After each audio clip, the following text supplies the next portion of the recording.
c'est quelqu'un de lancinant et Et de féminin. féminin. Camille Combal. Merci. Un des meilleurs Ça lancements. alors Il est très féminin. Il est trop Camille, féminin. Pas mieux, Camille, comme dirait Mathieu Noël. Pas mieux. Camille sera au Casino de Paris dans quelques semaines, lui aussi. Et s'il y a bien un chroniqueur qui rêve de flamber un jour dans cette salle, c'est bien Camille Combal.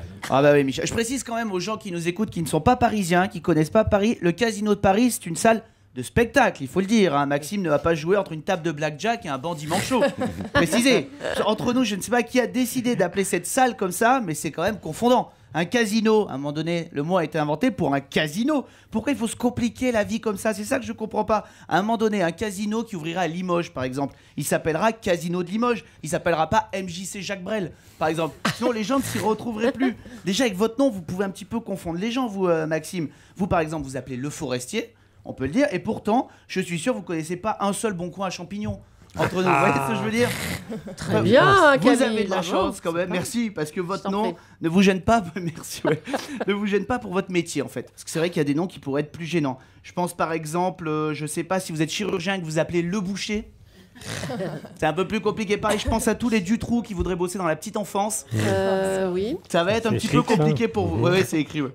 Et puis il y a des noms encore et qui sont encore plus durs à porter, Maxime. Hein. J'ai un pote qui s'appelait Kevin Dupénis. Je vous jure, c'est pas simple. Et ben, il a écrit une lettre à la préfecture et il a pu changer son nom. Maintenant, il s'appelle Laurent Dupénis. Et je trouve que c'est quand même plus mieux. sympa. C'est plus Camille, simple à porter. mon voisin en service militaire, il s'appelait Labitte. Non. Oui, il a mis 20 Et voilà. ans pour s'appeler Lafitte. Et il a changé le nom? Ben oui, il a Oui, changé de oui. nom parce que Labitte, pendant 20 ans, c'est dû rapporter quand même. Hein, bon. Et donc, il a changé, mais c'est très difficile de changer son nom. Mais je- Reprenez, Camille. Ça fait pardonnez-moi. 10 ans que j'essaie de changer mon nom en Drucker, mais j'ai pas encore réussi. Et ça fait 10 ans qu'on l'interrompt dans sa Ouais, chronique. À chaque fois, c'est systématique. Tout le temps. Elle est commencée, votre chronique. Hein. Bon, quoi qu'il en soit, Maxime, vous êtes un chanteur hyper populaire. On le sait, qui a fait de nombreux tubes dans le fameux C'est une maison bleue, bien sûr. J'ai appris il y a quelques temps qu'il y a une équipe de reporters qui a retrouvé cette maison bleue. Mhm. Sauf que lorsqu'ils l'ont retrouvée, elle était verte. Et c'est véridique. Et je me dis, à San Francisco, une maison verte, une maison bleue, ils aiment quand même les couleurs flashy. À mon avis, c'est Valérie Damido qui est chargée de l'urbanisme à San Francisco. Elle doit maroufler partout dans les rues, il y a un truc quoi. En tout cas, cette chanson San Francisco date de 1972. Hein, et elle n'a pas pris une ride. Pourtant, j'ai lu que vous ne chantiez plus certaines de vos chansons parce qu'elles datent de 20 ans. Et vous aviez peur qu'elles soient un peu trop décalées. J'ai eu ça dans une interview. Vous n'avez pas l'air sûr. Oh, on dit beaucoup de conneries dans les interviews. Ah bah oui, je vois ça.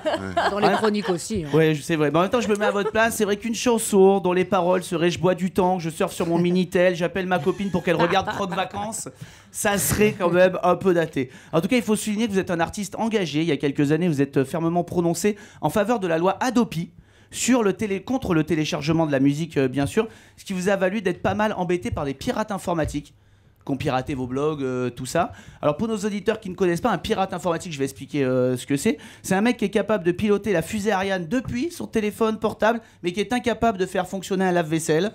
Et tu le reconnais facilement à son téléphone portable, le pirate informatique, puisqu'il a à peu près 350 applications pour aller plus vite sur Internet, 12 000 raccourcis, 36 000 icônes et 3 contacts dans son répondeur à peu près. C'est l'idée. Bon, sinon, en tout cas, Maxime, je vais vous laisser tranquille. On est très content de vous recevoir ce matin. Et je peux vous l'annoncer officiellement à vos fans au Casino de Paris pour la première fois. Vous chanterez C'est une maison verte, c'est bien ça? Naturellement. Avec plaisir.